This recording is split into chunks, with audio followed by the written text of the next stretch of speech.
Hello ଦର୍ଶକ ବନ୍ଧୁ, ଆସନ୍ତୁ ଦେଖିବା ଆପଣଙ୍କର ପ୍ରିୟ ଧାରାବାହିକ ତୋ ପାଇଁ ଏବଂ ମୁଁ ଏବଂ ତୋରି ପାଇଁ ମୋର ଆଜିର ଏହି ଅଧ୍ୟାୟରେ କ'ଣ ହେବାକୁ ଯାଉଛି। ତାହାକୁ ଦେଖିବାକୁ ହେଲେ ଆମ ଚ୍ୟାନେଲକୁ ସବସ୍କ୍ରାଇବ୍ କରନ୍ତୁ ଏବଂ ଭିଡ଼ିଓଟି ଭଲ ଲାଗିଲେ ଭିଡ଼ିଓଟି ଲାଇକ୍ ସେୟାର ଆଣ୍ଡ କମେଣ୍ଟ କରନ୍ତୁ।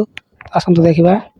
ରାମ ବାହାରେ ଠିଆ ହୋଇ କହୁଛନ୍ତି ଯେ ଚିକି, ତମେ ଯେତେ ଲୁଚେଇବାକୁ ଚେଷ୍ଟା କଲେ ମଧ୍ୟ ଏବେ ଜଣାପଡ଼ିଯାଇଛି ଯେ ତମେ ହିଁ ଚିକି। କାରଣ ସିଆଙ୍କ କହିବା ଅନୁସାରେ ସେ ଘରେ ସେଦିନ ନିଆଁ ଲାଗିଯାଇଥିଲା ଆଉ ସେଠାରେ କିଏ ବି ନଥିଲା, କାରଣ ତମେ ନିଜକୁ ନିଜେ ସେଠାରୁ ବଞ୍ଚେଇ ଦେଇଥିଲ। ଏବେ କ'ଣ ପାଇଁ ତମେ ମୋ ଉପରେ ରାଗୁଛ? ତାପରେ ସେ କହୁଛନ୍ତି କି ଏସବୁର କାରଣ ମୁଁ ନିହାତି ଖୋଜିକି ବାହାର କରିବି। ମୁଁ ଆଉ ତମଠୁ ନିଜକୁ ଦୂରେଇ ରଖିପାରୁନି ଚିକି।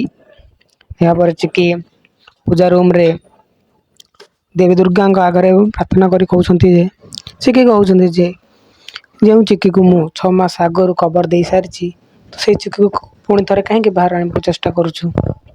ସେ ମୋ ପରିବାର, ମୋ ପରିଚୟ, ମୋ ବାପା, ମୋର ସବୁକିଛି ମୋ ଠାରୁ ଛଡ଼େଇ ନେଲା।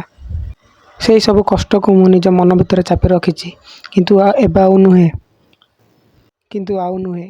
ଏବେ ମୋତେ ଅଧିକାର ଦରକାର, ମୋ ପରିବାର ଦରକାର ଏବଂ ତା ସହିତ ରାମଙ୍କ ଠାରୁ ପ୍ରତାରଣାର କାରଣ ମଧ୍ୟ ଦରକାର। ତ ଦର୍ଶକ ବନ୍ଧୁ, ଆପଣଙ୍କୁ କ'ଣ ଲାଗୁଛି ଏହି ଅଧ୍ୟାୟରେ ଆଗକୁ କ'ଣ ହେବାକୁ ଯାଉଛି? ରାମ କ'ଣ ଖୋଜି ପାରିବେ କି ଦୁର୍ଗା ହିଁ ଚିକି ବୋଲି? ତ ଆସନ୍ତୁ, ଏହା ବିଷୟରେ ଅଧିକ ଜାଣିବାକୁ ହେଲେ ଆମ ଚ୍ୟାନେଲକୁ ସବସ୍କ୍ରାଇବ୍ କରନ୍ତୁ ଏବଂ ଭିଡ଼ିଓଟି ଭଲ ଲାଗିଥିଲେ ଭିଡ଼ିଓଟିକୁ ଲାଇକ୍ ସେୟାର ଆଣ୍ଡ କମେଣ୍ଟ କରନ୍ତୁ। ଦର୍ଶକ ବନ୍ଧୁ, ଆଜି ପାଇଁ ଏତିକି ରହୁଛି। ଜୟ ଜଗନ୍ନାଥ।